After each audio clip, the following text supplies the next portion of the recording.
What's up, everyone? Today we're going to be diving into some James Hetfield live settings using my Mark III, and we're going to be running it through, I guess, a quick signal chain here.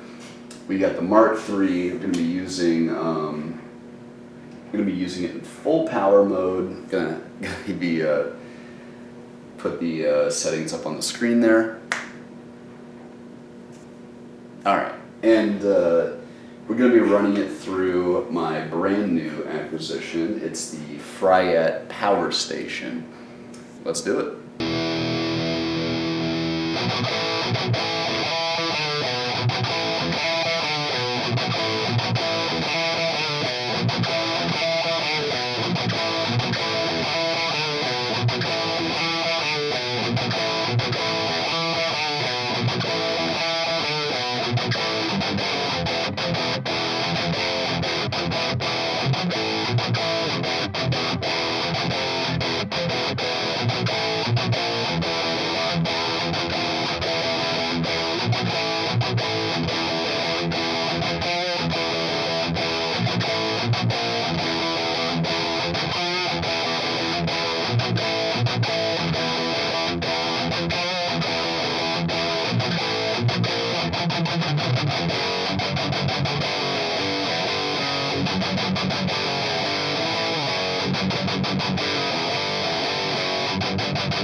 Okay, so starting from left to right, input volume at 9, which is not really a surprise. You know, it's kind of a pretty normal setting, especially if you're going for that high gain sound. Slamming the input of the amp is really helpful. Treble on 5.5 with the pull shift. Now, pull shift is no surprise. However, the treble being on 5.5, that's pretty low for the typical Mark series sound. Normally, I would use it at like 8. So it's really driving the front end. Bass at 2.5, that's pretty usual. Nothing too crazy there. Middle at 0, no surprises. Master volume at 7. Oh my god.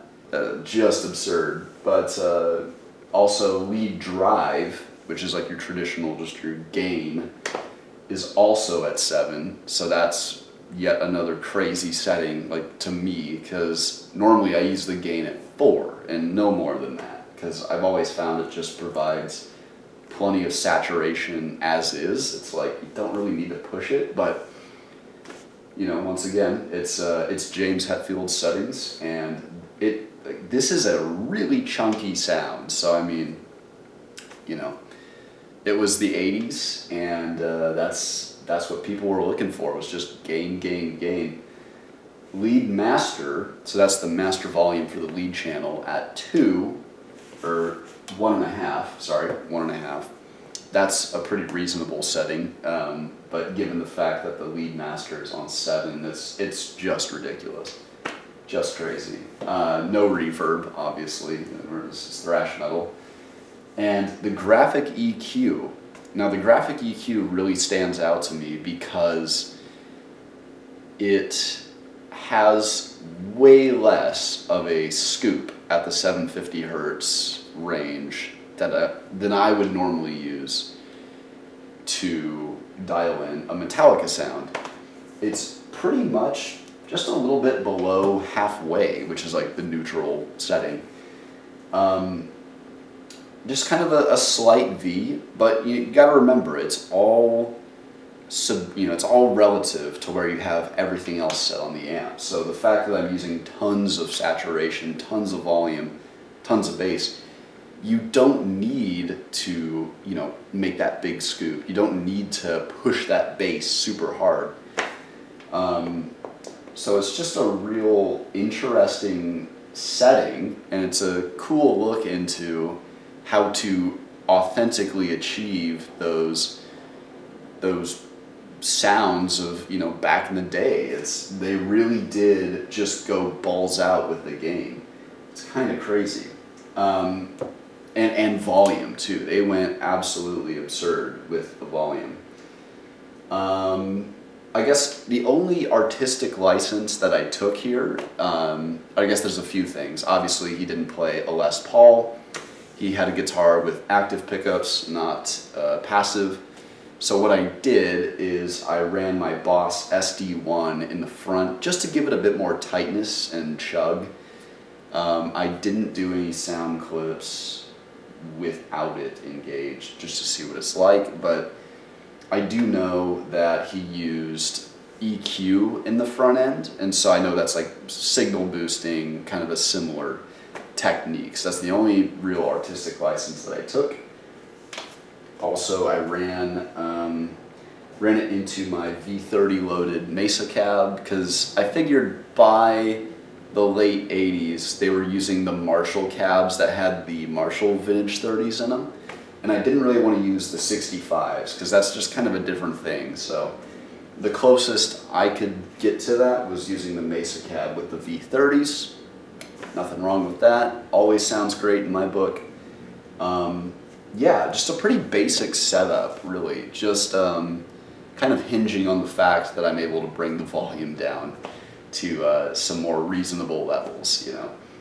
So, and still maintain the tone that I'm going for. So, yeah, thank you so much for watching. Had a great time just riffing out, you know, and it's always fun to play some Metallica riffs, especially using, you know, like the same settings. It's kind of cool to try and play it through that filter, if you will, because it's kind of a different thing than what I'm accustomed to. Thank you so much for watching. I will see y'all later.